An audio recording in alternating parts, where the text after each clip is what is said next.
셨고 하나님이 그들을 기억하셨더라. 아멘. 오늘 응답하심에 대한 생각이란 제목으로 잠깐 말씀을 나누기를 원합니다. 코로나19라고 하는 이 팬데믹, 이 전염병이 참 오래되고 있습니다. 많은 사람들은 올해 연말까지도 해결이 안 돼서 내년 중순은 지나야 뭔가 좀 보이지 않을까 이런 생각을 합니다. 마스크야 쓰고 다니면 그냥 익숙해지겠죠. 답답하긴 하지만 그래도 견딜만 합니다. 그런데 사람들을 만나지 못한다는 것, 그리고 마음껏 예배하지 못한다는 것, 그리고 이제 코로나19 때문에 여기저기서 터져나오는 경제적인 상황들, 그것이 우리의 피부에 느껴지고 있지 않습니까? 점점 오래되어져 가면서 우리나라도 어떻게 이것을 잘 견디고 이길 수 있을까 염려가 되기도 합니다. 그런 길어지는 어려움, 길어지는 고난, 길어지는 아픔 속에서 우리는 믿음을 잘 지킬 수 있을까요? 믿음을 따라 산다는 것, 그것이 가능하겠는가라는 것입니다. 단순히 예배당에 나와서 목사님에게 얼굴 도장 찍고 그리고 헌금 좀 내고 하는 거, 그걸 말하는 게 아닙니다. 이 땅을 살아가는 데 있어서 힘든 일들이 계속 반복될 때에 우리는 믿음을 지킬 수 있겠는가? 하나님 앞에 도와달라고 살려달라고 기도하는데 하나님의 도우심, 살려주심을 느낄 수 없을 때 우리는 그 믿음을, 내가 갖고 있는 이 믿음을 지켜가고 내가 믿는 하나님, 예수님이 진짜 나를 구원하시는 분이요 천국으로 이끌어 가시는 분임을 믿을 수 있을까? 그의 명령대로 사랑할 수 있을까? 그의 말씀대로 복음을 증거할 수 있을까? 우리가 한번 생각해 보기를 바랍니다. 오늘 본문의 배경이 되는 이스라엘 백성들, 그들의 삶이 어쩌면 그렇습니다. 언제 끝날지 모르는 이 힘든 순간들, 부르짖어 보는데, 외쳐 보는데, 기도해 보는데 응답이 더디됩니다. 아니, 기미가 보이지 않습니다. 이러한 상황 속에 우리는 어떻게 해야 되는가? 오늘 말씀을 통해서 한번 생각해 볼 수 있기를 바랍니다. 창세기를 읽을 때, 특별히 창세기 12장 이후를 읽을 때 출애굽기까지 이런 관점으로 한번 읽어봐야 되는데, 제가 책을 읽는 리딩 포인트라고 해서 한번 기록해 봤습니다. 함께 읽어볼까요? 시작. 하나님은 창세기 12장에 아브라함 언약을 어떻게 성취하시는가? 하나님은 요셉을 통한 민족 형성의 계획을 이루실 수 있는가? 요셉을 통했다고 하지만 요셉은 계기가 된 거죠. 애굽에서 하나님께서 큰 민족 이루겠다고 하셨는데 그 민족을 이루게 하실 수 있을까? 이런 관점으로 성경을 읽어가면 좀 더 재미도 있고 좀 더 말씀을 이해하는 폭이 넓어질 줄로 믿습니다. 자, 그래서 제가 창세기 12장 이후를 한번 정리해 봤습니다. 아브라함의 언약이 어떻게 계승되어져 가는가? 그런 관점에서 보면 창세기 12장에서 25장까지 아브라함의 이야기가 나옵니다. 아브라함은 믿음을 잘 지켜갔다. 하나님과 언약을 맺은 언약 당사자다. 이런 거죠. 그 다음에 26장에서 27장 두 장에 걸쳐서 이삭의 이야기가 짧게 나옵니다. 그가 아브라함의 언약 계승자로서 그가 어떻게 살았는가? 28장에서 36장까지 야곱의 이야기가 나옵니다. 그는 그 언약의 계승자가 되기 위해서 아버지도 형도 속여야만 했습니다. 그런데 그것이 쉽지 않은 인생, 험악한 인생을 살았다라는 것을 우리는 볼 수 있죠. 37장에서 50장까지 우여곡절 끝에 하나님께서 허락해 주신 그 구원을 이루어가는 요셉의 이야기를 볼 수 있습니다. 이것은 아브라함, 이삭, 야곱, 요셉이라고 하는 사람들 개인의 이야기를 넘어서서 그 가족의 이야기를 넘어서서 이제 한 명 아브라함으로 시작하고 이삭으로 시작했던 이야기가 어떻게 민족이 되느냐. 이젠 하나님께서 아브라함, 이삭, 야곱, 요셉 이런 개인과 약속한 것이 이젠 집단적으로 약속의 어떤 언약의 대상자가 되어가는 것입니다. 그것이 이스라엘 민족입니다. 자, 이스라엘은 아직 민족이 되지 않았어요. 그냥 다 합쳐보니까 한 75명 정도, 야곱의 후손들이 가족이 75명 정도 됐습니다. 그런데 하나님이 그 야곱에게 애굽에 내려가는 걸 두려워하지 말라며 이렇게 말씀하시죠. 창세기 46장 3절 말씀 함께 읽습니다. 시작. 하나님이 이르시되 나는 하나님이라 내 아버지의 하나님이니 애굽으로 내려가기를 두려워하지 말라. 내가 거기서 너로 큰 민족을 이루게 하리라. 큰 민족을 이루게 하리라. 아브라함에게 내가 너의 자손을 하늘의 별과 같이 많게 해주겠다 하셨던 약속이 있죠. 그걸 믿었다라고 했습니다.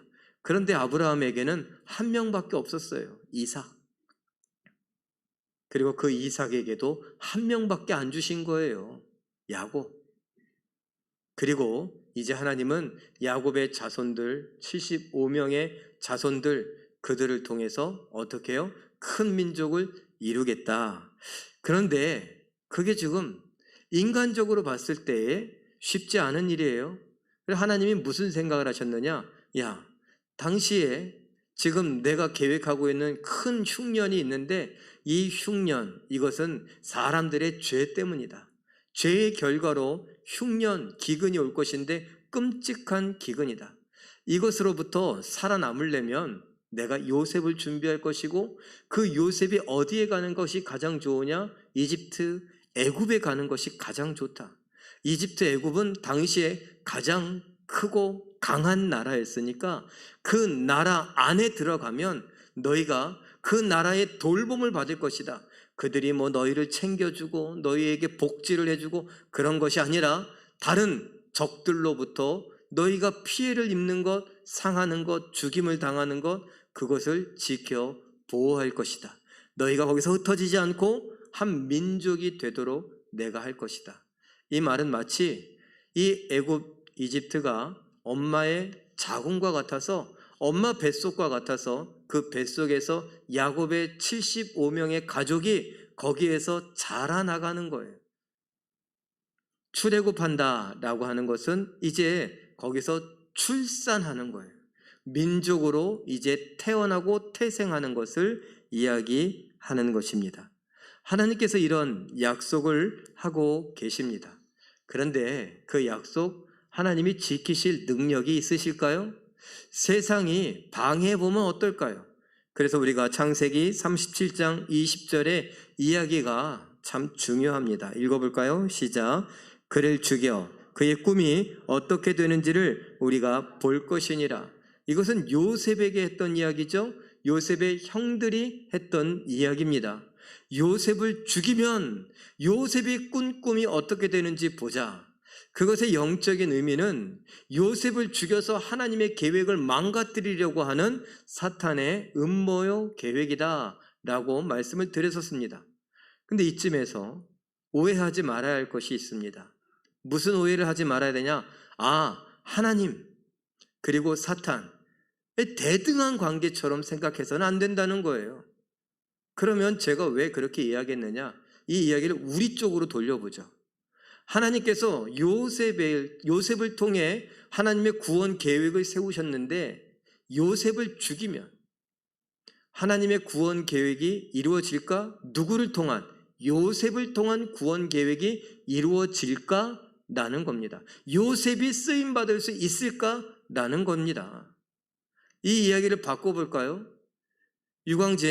그 유광진을 내가 한번 길을 확 꺾어버리면, 그를 아프게 하면, 그를 힘들게 하면, 그를 괴롭게 하면, 그를 실망시키면, 그가 주저앉으면, 그가 병이 들면 하나님이 그를 통하여 이루실 그 계획을 이루실 수 있을까? 유광진은 그 계획을, 그 뜻을 이룰 수 있을까? 제 이름을 넣었지만 여러분의 이름 다 마찬가지입니다. 나이가 들면, 허리가 아프면, 눈이 잘 보이지 않으면, 귀가 잘 들리지 않으면, 기억력이 가물가물하면, 배가 아프고 무릎이 아프고 고관절이 아프고 여기저기 쑤시고 힘이 들면, 옛날같이 힘이 없으면, 그래서 여기저기 실망하고 마음이 상하고 주저앉고, 그러면 하나님이 그를 통하여 이루고자 하셨던 그 일을 이룰 수 있을까? 누가? 하나님이? 아니, 그가. 사탄은 하나님을 대적할 수 없습니다. 대적할 수 없지만 사탄은 하나님의 사람들을 길을 꺾어 놓거나 그들의 일을 하나님의 뜻에 순종하는 것을 방해할 수는 있습니다. 여러 가지 일들로 인해서요. 특별히 요즘에 있는 코로나19 뭐 이런 것들, 또 우리 가게, 우리 회사, 우리 여러 가지 것들의 어려움, 경제적인, 육신, 정신, 감정, 이런 것들을 이용해서요. 그런 걸 우리는 알아야 합니다. 아, 내가 방해받고 내가 고난을 당하고 내가 어려움을 당하는 그 이면에 사탄이 나를 하나님 뜻을 이루지 못하게 하려는 그런 계략도 있을 수 있구나라는 것을 우리는 생각해야 합니다. 자, 요셉이 이스라엘 백성을, 야곱의 가족을 애굽 땅에 가게 하는 계기가 됐다라고 했는데 그의 인생을 잠깐 정리해 볼까요? 그가 처음 등장하는 것은 17세의 이야기입니다. 17세 때 꿈을 꾸었다라고 말하는 것이 창세기 37장 2절에 나옵니다. 그리고 13년의 세월이 흘러서 30세에 바로 앞에 서고 총리가 되었다. 창세기 41장 46절에 나옵니다. 그리고 창세기 50장 22절에 그가 110세가 되어서 별세했다라는, 죽었다라는 기록이 나옵니다. 이걸 통해서 알 수 있는 것은 무엇이냐? 야곱과 그의 자손들이, 요셉의 형제들이 애굽에 와서 안전하게 살 수 있었던 것은 약 70년 정도 된다라는 것을 우리가 짐작할 수 있습니다. 그렇게 요셉이 형제들을 잘 지키고 보호하다가 죽게 되었습니다. 그리고 성경은 침묵합니다. 창세기 50장에서 출애굽기 1장 사이에 간극이 있는데 이 시대의 간극이 약 350년에서 370년 정도 되는 것입니다. 그냥 말난 김에 한번 이야기해 볼까요? 여러분, 우리는 알고 있습니다. 이스라엘 백성들이 애굽에서 고난당한 지가 몇 년이라고 알고 계십니까? 40년? 50년? 100년? 성경에 보니 430년이다 라고 말합니다. 430년 동안 애굽에 있었다라는 거예요. 자, 애굽에 아까 제가 말씀드렸죠? 애굽에 내려와서 요셉의 돌봄을 받은 것이 약 몇 년이라고요? 약 70년이다. 그러면 430년에서 70년을 빼면요, 360년 정도 되죠? 360년 정도는 고생한 거예요. 그 기간 동안의 이야기가 없습니다. 그리고 출애굽기 1장에서 뭉뚱그려서 요셉도 죽고 그의 형제들도 죽고 요셉을 아는 왕도 죽고 이제 요셉을 모르는 왕이 되었다, 이런 이야기로 뭉뚱그립니다. 그동안에 하나님은 뭘 하고 계셨을까요? 출애굽기 1장 7절 말씀을 우리 함께 읽겠습니다. 시작. 이스라엘 자손은 생육하고 불어나 번성하고 매우 강하여 온 땅에 가득하게 되었더라. 제가 파란색을 밑에 또 하나 썼습니다. 생육하고 불어나 번성하고 매우 강하다라는 말을 저 잘 살펴보니 쉽게 말하면 이거예요. 아들을 많이 낳고 때를 이루어 매우 많아지고 매우 강해졌다라는 겁니다. 왜 아들만 낳? 아니, 딸도 낳았어요. 그런데 출애굽할 때 이스라엘 백성들을 계수해 보니 20세 이상 된 사람들 뭐만, 장정만, 남자만 60만 명이다라는 이야기를 하죠. 60만 명이 넘었다는 거예요. 그런데 60만 명이 넘은 아들만 세서 그렇지 딸들도 있었다고요. 그러니 성경에 그냥 아들을 숫자로 그 당시에는 그랬었으니까 그걸 갖고 왜 여자는 또 없냐고 그러지 마세요. 그냥 여자도 낳고 아들도 낳았는데 아들 이야기만 하는 겁니다. 아들을 많이 낳았어요. 쉽게 말하면 자녀들을 많이 낳았습니다. 그런데 어떻게 했다고요? 때를 이루어요. 그리고 매우 많아져서 매우 강해졌다. 이게 너무 많은 거예요. 자, 우리나라에 외국인 노동자들이 이제 많이 들어오고 있죠. 왜 들어오느냐? 돈 벌려고 들어와요. 그들이 돈을 벌 수 있다는 것은 참 그들에게 복이기도 하지요. 그런데 우리나라 사람들이 힘든 일은 안 하니까 더 그런 거예요. 우리가 우리 아이들을 키워서 어떻게 해요? 애지중지 키워요. 귀하게 키우다 보니 힘든 일 시키지 않으려고 해요.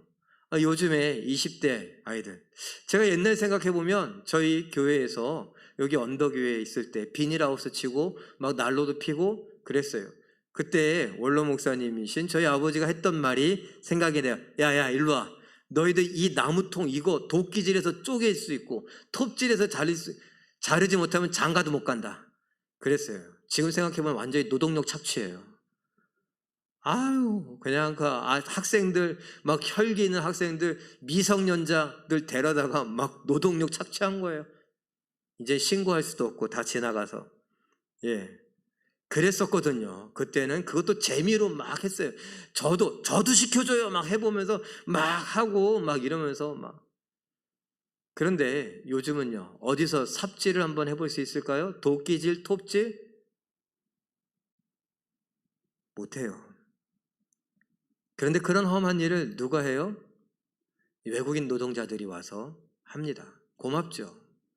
지금은 그래도 괜찮아요. 왜냐하면 그때 어르신들이 아직도 일을 하실 만한 어르신들이 계셔서 벽돌을 쌓기도 하고 시멘트를 이기도 하고 뭐 미장을 하기도 하고 뭐 그렇습니다. 그런데 이제 그 어르신들마저도 힘을 쓸 수가 없을 때가 돼버린다면 이제 누가 벽돌을 치고 나르기도 하고 누가 벽돌을 쌓아 올리기도 하고 누가 시멘트를 이겨서 미장 일을 하기도 하고 누가 그 힘든 일들을 할까요? 그러면 누가 집을 지을까요? 이 땅은 어떻게 될까요? 뭐 염려가 되기도 합니다. 자, 외국인 노동자들 시키면 되죠. 좋아요. 그래서 많이 들어옵니다. 그런데 어느 날 여러분들이 지하철을 탔는데 외국인 노동자들 딱 봐도 외국 사람들이에요? 너무 많아요. 맞네. 버스를 타도 그리고 식당에 가보고 카페에 가보고 도서관에 가봐도 외국 사람들이 많다고 생각해 보세요. 걱정이 살짝 되실 겁니다. 자, 이 이야기가 바로 애굽의 이야기예요. 이스라엘 사람들이 많아지다 보니 온 땅에 그 이집트 땅에 가득했더라. 가는 데마다 이스라엘 사람들이에요. 가는 데마다 히브리 사람들이에요. 이야, 그 사람들이 일을 하고 있기 때문에 그 사람들이 노예 취급을 받고 있기 때문에 다행이긴 하지만 그런데 조금만 더 하면 통제가 불가능할 것 같은 생각이 든 겁니다. 우리 출애굽기 1장 9절 10절 말씀 우리 한번 읽어볼까요? 시작. 그가 그 백성에게 이르되 이 백성 이스라엘 자손이 우리보다 많고 강하도다. 자, 우리가 그들에게 대하여 지혜롭게 하자. 두렵건대 그들이 더 많게 되면 전쟁이 일어날 때에 우리 대적과 합하여 우리와 싸우고 이 땅에서 나갈까 하노라.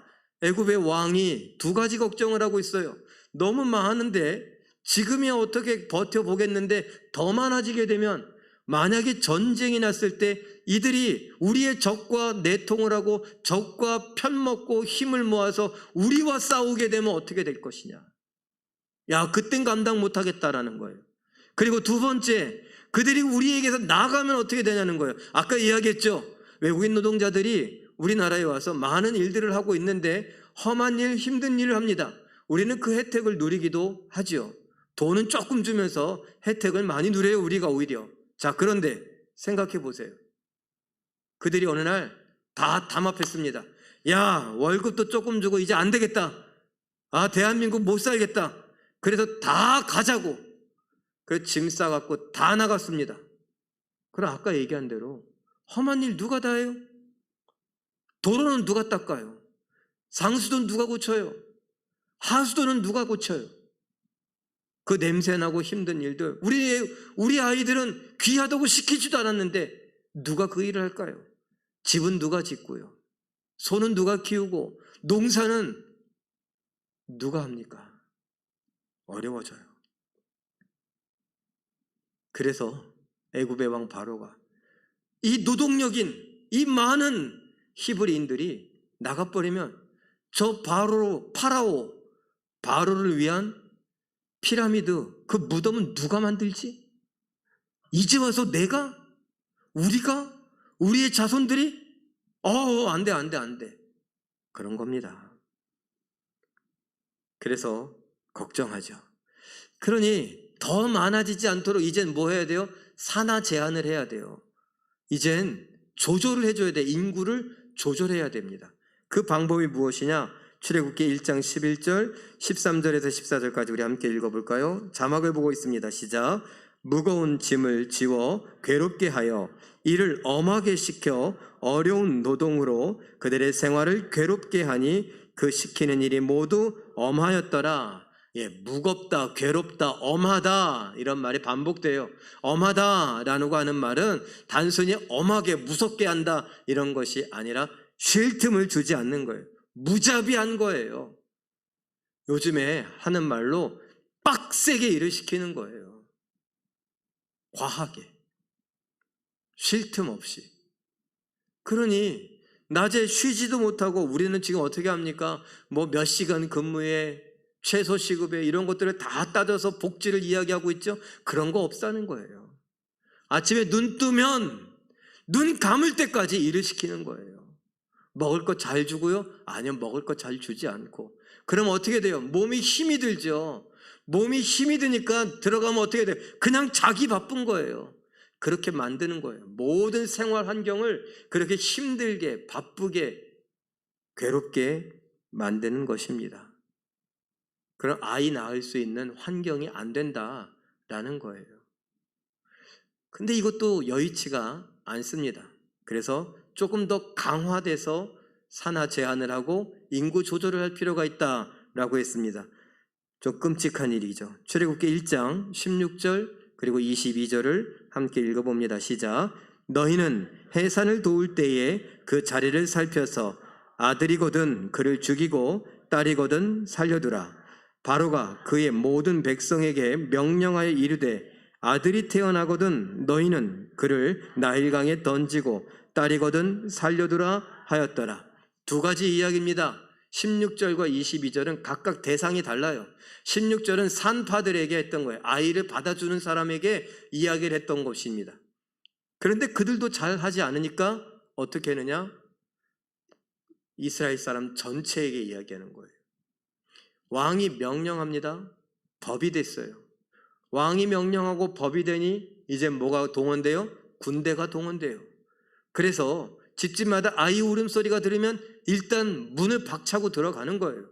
그리고 그 아이를 싸고 있는 강보를 풀러보는 거예요. 아들인지 딸인지 확인해 보는 거죠.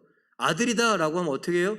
그냥 그 아이를 이게 아니라 그 아이를 그냥 들고 나가서 어떻게 해요? 나일강에 던져버리는 거예요. 그걸 말리려고 했다. 그러면 군인들한테 지금 미얀마에서 당하는 것 같은 그런 폭력을 당하게 되는 것이죠. 이렇게 애굽은 자기들이 살려고 자기들 유익을 위해서 이런 방법을 썼습니다. 그런데 제가 한 구석에 써놨어요. 애굽의 방해라고 써놨어요. 그 무슨 방해요? 아까 요셉의 형들이 했던 것과 똑같다는 거예요. 애굽은 자기들의 안전을 위해서, 자기 국가를 위해서 그 방법을 썼지만 그 이면의 사탄은 뭐예요? 이스라엘 백성들을 통해서 하나님께서 민족을 이루어 가시는 것을 방해하는 거예요.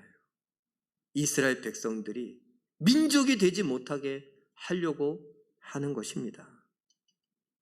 그들이 하나님의 복을 받지 못하도록 애쓰고 있는 것입니다. 그런데 하나님이 가만히 계실까요? 하나님은 아랑곳하지 않고 하나님의 하실 일을 하십니다. 출애굽기 1장 12절 20절을 자막을 보고 읽습니다. 시작. 그러나 학대를 받을수록 더욱 번성하여 퍼져 나가니 그 백성은 번성하고 매우 강하여 지니라. 아멘. 학대를 받을수록, 그들이 그렇게 산하 제한을 하고 그렇게 고통스럽게 하고 아이들을 죽일수록 뭐라고요? 더욱 번성하여 퍼져가더라. 이게 어떻게 가능한 일이에요? 번성하고 매우 강해지더라 라는 것입니다.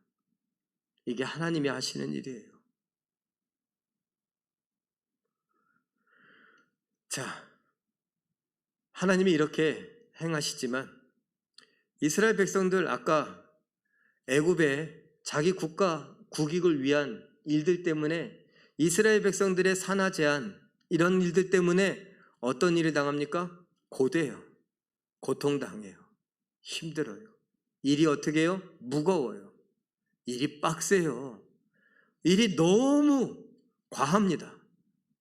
해도 너무합니다. 그래서 이제 이스라엘 백성들이 기억해냅니다. 아, 맞다. 우리의 조상 요셉, 야곱, 이삭, 아브라함의 하나님, 그 하나님이 우리의 하나님이라고 하셨었는데 하나님 도와주세요. 살려주세요. 기도하기 시작합니다. 출애굽기 2장 23절의 말씀입니다. 읽어보죠. 시작. 여러 해 후에 애굽 왕은 죽었고 이스라엘 자손은 고된 노동으로 말미암아 탄식하며 부르짖으니 도움을 요청하니. 탄식하며 부르짖는다, 그 단어를 보니 도움을 요청한다, SOS 한다, 살려달라고 누구에게? 하나님께 하는 거예요. 출애굽기 2장 23절 24절도 읽어볼까요? 그들의 기도가 어떻게 되었는가? 시작. 부르짖는 소리가 하나님께 상달된지라. 하나님이 그들의 고통 소리를 들으시고 하나님이 아브라함과 이삭과 야곱에게 세운 그의 언약을 기억하신지라. 예, 상달된다, 올라간다. 올라가서 하나님이 들으셨다. 들으시고 나니까 이제 뭐 했다고요? 아브라함과 이삭과 야곱과 했던 언약을 기억하셨다. 이런 표현들은 사람처럼 하나님을 비유한 것입니다. 우리가 하나님의 함께하심 이런 것들을 잘 모르니까 하나님께서 우리의 이해를 돕는 것입니다. 자, 그러면 왜 우리가 예배한다, 제사한다, 기도한다 라고 하는 것은 왜 올라간다고 말을 할까요? 하나님은 하늘에 계셔야 했기 때문입니다. 하나님은 하늘에 계신 분이 아니죠. 하나님은 어디나 계신 분인데 하늘에 계셔야만 했습니다. 왜? 우리 생각에 하나님은 땅과 다른 하늘, 저 높은 곳에 계셔야 하나님의 초월적인 전능함을 알 수 있게 되거든요. 그래서 우리가 하는 제사라든가 기도라든가 예배라든가 하는 모든 것은 하나님께 올라가야 합니다. 좋아요. 하나님이 우리의 그런 심리를 이해하셔서 성경을 기록하실 때에 그렇게 기록하게 하십니다. 그래서 상달된다, 올라간다. 그래서 마치 하나님이 저 하늘에서 이러고 계시는데 낮잠을 주무시고 계셨는지, 하나님께 다른 볼 일이 있으셨는지, 하늘에 계셨는데 이스라엘 사람들의 부르짖는 그 간구하는, 살려달라고 하는 도움의 요청, 구조 요청의 기도가 하늘로 올라왔다는 거예요. 상달돼서 이제 하나님 귀에 들린 거예요. 야야, 그랬냐? 그래서 듣고서 맞다. 내가 아브라함과 이삭과 야곱과 했던 약속이 있었지. 그걸 생각하신 거예요. 그렇게 사람들이 이해한다는 거예요. 그리고 나서 그 언약 때문에 어떻게 해요? 이제 이스라엘 백성들을 유심히 보시는 거죠. 보시니까 어떻게 해요? 힘들어, 고생해요. 그래서 이제 알겠다라는 겁니다. 출애굽기 2장 25절 말씀도 읽어볼까요? 시작. 하나님이 이스라엘 자손을 돌보셨고 하나님이 그들을 기억하셨더라. 돌보셨다라는 말이 참 귀하지 않습니까? 그래서 제가 성경을 찾아봤더니 히브리어 원문에 보니까 돌보셨다라는 말이 나오지 않아요. 오히려 그 아래 제가 원문 그대로 번역을 해놨는데 읽어볼까요? 시작. 하나님이 이스라엘 자손을 바라보셨고 하나님이 이해하신지라. 돌보셨다라는 건 의역입니다. 하나님이 보시면서 그들을 안타까워하고 사랑하는 마음으로 돌보셨다. 그냥 한 걸음 더 나아가서 돌보셨다. 위로가 되는 말로 번역을 해 놓았어요. 그런데 원문엔 뭐라고요? 바라보셨다. 그리고 이해하셨다. 라고 기록하고 있습니다. 이걸 제가 그림으로 표현해 봤어요. 사람들이 너무나 힘들어서 구조 요청, 도와달라고 기도합니다. 하나님 도와주세요! 라고 기도하는데 하나님은 어디 있다고 생각해요? 하나님은 하늘에 계시다고 생각해요. 그래서 하늘을 향하여 외칩니다. 그랬더니 그 기도가 하늘로 올라갑니다. 올라가서 상달됐다라고 말해요. 그럼 하늘에 계신 하나님 앞에 이제 들리기 시작한 거예요. 왜? 올라왔으니까. 그래서 들려서 하나님이 들으십니다. 들으시고 나니까 아브라함과 했던 약속이 있지, 언약이 있지, 그 언약을 기억하십니다.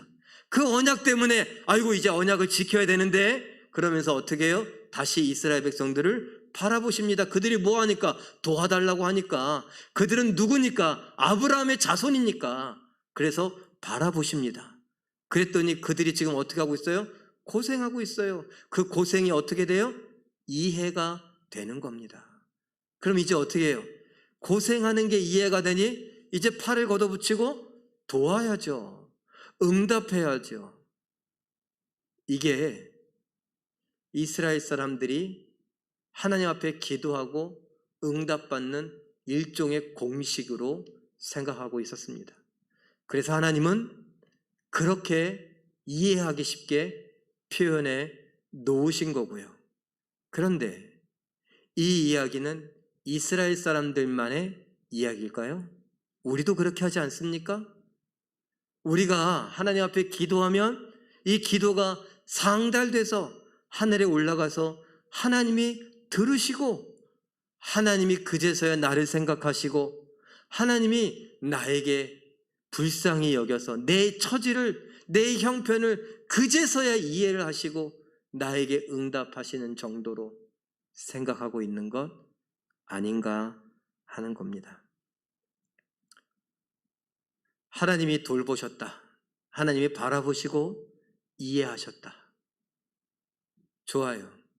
그런데 성경에 이렇게 기록되어 있지만 이스라엘 사람들은 지금 어떻게 하고 있습니까? 야곱의 후손들은 지금 어떻게 하고 있습니까? 고난이에요. 고생이에요. 힘들어요. 괴로워요. 여전히. 그래서 물음표입니다. 하나님이 응답하실까? 하나님이 들으셨을까? 마치 갈멜산에 있던 850명의 바알과 아세라 제사장들, 선지자들, 그들처럼 더 크게 해야, 더 자극적인, 아니면 더 많은 헌금을 해야, 더 많은 헌신을 해야 하나님이 그제서야 이제 좀 들린다 그러면서 그러시는 거 아니냐는 거예요. 물음표입니다. 들으실까? 난 힘든데, 벌써 몇 년째 괴로운데, 되는 일이 없는데, 억울하고 답답하고 내 인생은 한이 맺혔는데 서러운데 계속 무시당하는데.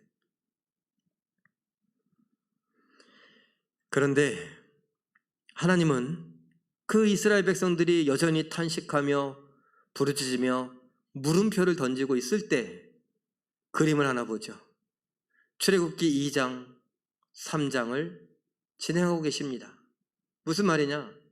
왼쪽 위에 보면 무슨 그림인가 하면 이게 만화로 그린 건데, 왼쪽의 위는 엄마가 아기를 갈대 상자에 담아두는 장면이에요.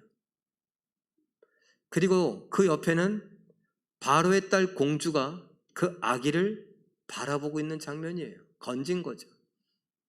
그리고 왼쪽의 아래는 그 아이가 컸습니다. 이제 이름을 뭐라고 불러요? 모세라고 불러요.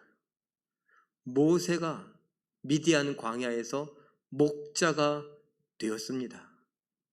그리고 오른쪽 아래에는 무엇이냐? 떨기나무 가운데에서 모세가 하나님을 만나는 장면입니다. 뭐예요? 2장 3장 하나님은 지금 누구를 지금 낳게 하고 키우고 자라가게 하십니까? 모세를요. 모세는 누구예요? 이스라엘 백성들을 구원할, 이끌고 나갈 민족의 지도자요, 리더입니다. 하나님의 사람입니다. 하나님은 이렇게 응답하십니다. 여전히 보이지 않아서 물음표를 던지며 부르짖고 있는 이스라엘 백성들, 그들은 알 수 없었지만 하나님은 모세라고 하는 아이를 지키시고 보호하시며 왕궁에서 살게 하시더니 목자가 되어 이제 하나님의 때가 되었을 때 그를 만나 모세야, 그에게 하나님의 계획을 알리시고 하나님의 일을 맡기시는 겁니다. 누구만 몰랐어요? 이스라엘 백성들만 몰랐어요. 고난당하느라 힘든 그들만 몰랐습니다. 출애굽기 3장 7절 말씀 읽어볼까요? 시작. 여호와께서 이르시되 내가 애굽에 있는 내 백성의 고통을 분명히 보고 그들이 그들의 감독자로 말미암아 부르짖음을 듣고 그 근심을 안다. 하나님은요, 하늘에 계셔서 그들의 부르짖었을 때 간신히 들은 것이 아니라 우리와 늘 함께 하시면서 어떻게 해요? 그들이 부르짖는 걸 부르짖기도 전에 보고 아시는 거죠. 보시고 들으시고 아십니다. 이해하십니다. 그럼 왜 바로바로 응답 안 하세요? 약속이 있잖아요. 큰 민족을 이루는 거, 그리고 때가 있는 거예요. 그리고 그 사람들은 억울하다고요? 대의를 위해서 이런 작은 희생이 필요하다고요? 그런 게 아닙니다. 전 고민했어요. 하나님의 대의를 위해서 각 개인들은 희생해야 되는가? 아니에요. 성경을 살펴보니, 여러분, 오늘 백장로님이 마침 기도하실 때에 그런 얘기를 했어요. 출애굽한 백성들이 미디안 광야에서 이야기를 하셨어요. 광야에서 하나님을 잘 섬겼습니까? 아니요. 그 사람들은 언제적 사람들입니까? 지금 사람들이에요. 이 사람들은 누구의 자손입니까? 요셉의 형들의 자손이에요. 그 요셉의 형제들은 어땠습니까? 요셉을 시기하고 질투하던 그냥 평범한 사람들이라고요. 죄 가운데 노출되어 있는 사람들이에요. 그럼 하나님께서 침묵하셨던 약 350년 이스라엘 백성들이 애굽에 있었다라고 하는 요셉이 죽은 다음에 350년 60년 동안 아무것도 안 하신 것 같은 하나님, 그들은 하나님의 뜻을 위해서 희생해야 하는가? 아니요. 그들은 자신들의 죄를 먹으며 죄 가운데서 죄의 싹신 사망 때문에 고통당하며 살 수밖에 없었던 것입니다. 만약 그들이 요셉과 같은 마음으로 하나님을 다 신뢰하며 하나님 말씀에 순종하며 살았다면 그들은 노예로 전락하지 않았을 겁니다. 하나님께서 애굽의 한 귀족이 되게 하시거나 그들이 안전하게 살 수 있도록 해 주셨을 수도 있죠. 그런데 그들은 그렇지 않았다는 겁니다. 죄가 그렇게 무서워요. 자손들에게 흘러갈수록 죄는 더 악해집니다. 그 결과로 그들은 자신들의 죄를 먹으며 고난을 당하고 고통스러워하고 있었던 것이고, 하나님은 그 모든 것을 보시면서 이제 하나님의 때가 되어서 하나님의 일을 하시기 위해 그들을 불쌍하게 보시는 겁니다. 죄인인데 왜 불쌍하게 봐요? 야, 죄인이지만 내가 아브라함과 이삭과 야곱과 했던 약속이 있지 않느냐? 그 약속을 이제 이룰 때가 됐으니 그들을 내가 불쌍히 여기지 않으면 어떡하겠느냐? 이런 겁니다. 출애굽기 3장 8절 말씀 읽어볼까요? 시작. 내가 내려가서 그들을 애굽인의 손에서 건져내고 그들을 그 땅에서 인도하여 아름답고 광대한 땅, 젖과 꿀이 흐르는 땅에 데려가려 하노라. 내가 내려가서, 왜 내려가요? 하늘에 계신다고 생각하니까 하나님이 하늘에서 내려오셔서 그들을 애굽인의 손에서 건져내어 데리고 인도하여서 고향 땅으로, 애초부터 이야기했던, 아브라함에게 이야기했던 그 가나안 땅으로 가게 하겠다. 이 일에 누가 필요하다고요? 출애굽기 3장 10절 모세가 필요합니다. 읽어보죠. 시작. 이제 내가 너를 바로에게 보내어 너에게 내 백성 이스라엘 자손을 애굽에서 인도하여 내게 하리라. 이제 내가 너를 보낸다. 이제 보낸다. 전에는 있었죠. 그런데 그땐 모세 혼자 하려고 했어요. 하나님의 때가 아직 되지 않았어요. 그래서 이룰 수 없었습니다.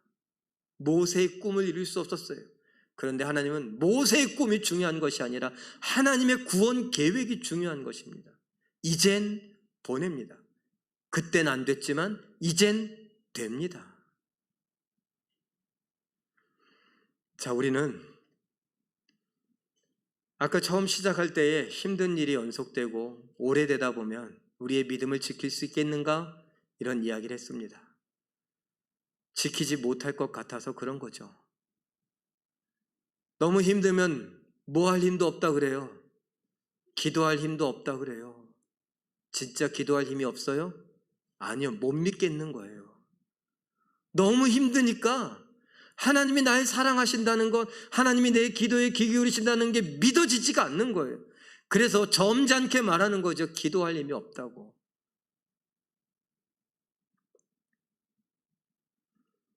내 뜻대로 돼야 응답이라고 생각합니다. 그런데 잘 생각하세요. 하나님은 아브라함의 하나님이고 이삭의 하나님이고 야곱의 하나님이십니다. 아브라함이 죽어도 하나님은 하나님이십니다. 이삭이 살건 죽건 중요하지 않습니다. 야곱이 살아있건 죽어있건 순종하건 불순종하건 중요하지 않습니다. 하나님은 그냥 하나님이십니다.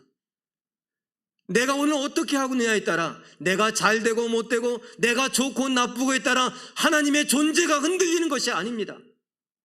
그런데 우리는 내 기분으로, 내 꿈을 위해, 내 야망을 위해, 내 계획을 위해 하나님을 좌지우지하려고 합니다. 잘못된 거예요. 응답은 내 뜻이 이루어지는 것이 아니라 하나님의 뜻이 이루어지는 것입니다. 응답은 내 마음대로 내게 이루어지는 것이 아니라 하나님이 원하시는 때에 하나님의 계획대로 하나님의 뜻이 이루어지는 것입니다. 물론 그 가운데 우리가 도와달라고 할 때 하나님이 불쌍히 여겨 도와주시기도 합니다. 그리고 중요한 건 하나님은 우리를 사랑하십니다. 너무너무 사랑하십니다. 사랑하는 아버지가 아들에게 생선을 달라고 하는데 뱀을 주겠느냐? 아니다. 생선을 준다. 빵을 달라고 하는데, 떡을 달라고 하는데 돌을 주겠느냐? 아니다. 가장 맛있는 떡을 주는 거다. 그 아버지의 마음으로 우리를 바라보고 계십니다. 그래서 시편 34편 15절 말씀을 읽을 수 있습니다. 읽어볼까요? 시작. 여호와의 눈은 의인을 향하시고 그의 귀는 그들의 부르짖음에 기울이시는도다. 믿음의 사람들, 우리들, 사랑하여 믿음을 주고 사랑하여 구원받게 한 우리들을 바라보시고 우리들에게 귀 기울이십니다. 사랑하는 성도 여러분, 삶이 힘들고 답답할지라도 하나님이 함께 하시고 하나님이 세상 끝날까지 나와 함께 하신다고 하셨던 그 약속을 기억하며 오늘 나와 동행하십니다. 심지어 내 안에 계신다고 말하고 내가 그의 안에 거한다고 말합니다. 성령께서 그것이 가능하게 만든다고 하십니다. 힘들다고 하나님이 안 계신 것이 아닙니다. 너무 오랫동안 고생한다고 하나님이 안 들으시는 것이 아닙니다. 하나님의 응답은 지금도 하나님의 방법대로 하나님이 원하시는 대로 이루어져 가고 있습니다. 사탄은 누구를 방해합니까? 하나님을 방해할 수 없어. 나를 방해합니다. 내가 하나님의 사랑을 모르게, 내가 하나님의 응답을 못 보게, 내가 하나님의 뜻을 모르게, 내가 하나님의 사명을 감당할 수 없게 만들어 갑니다. 힘든 걸로, 고난으로, 고생으로, 아픔으로. 이 사실을 기억하시며 오늘도 나를 위해 일하신 하나님, 오늘도 여전히 하나님의 놀라운 구원을 나를 통해 이루고자 하시는 하나님, 그 하나님의 응답을 헤아려 가며 하나님께 감사하며 오늘 힘을 내어 내가 하나님 뜻대로 살아보겠노라고 다짐해 볼 수 있는 우리 모두가 되시길 예수님의 이름으로 축원합니다.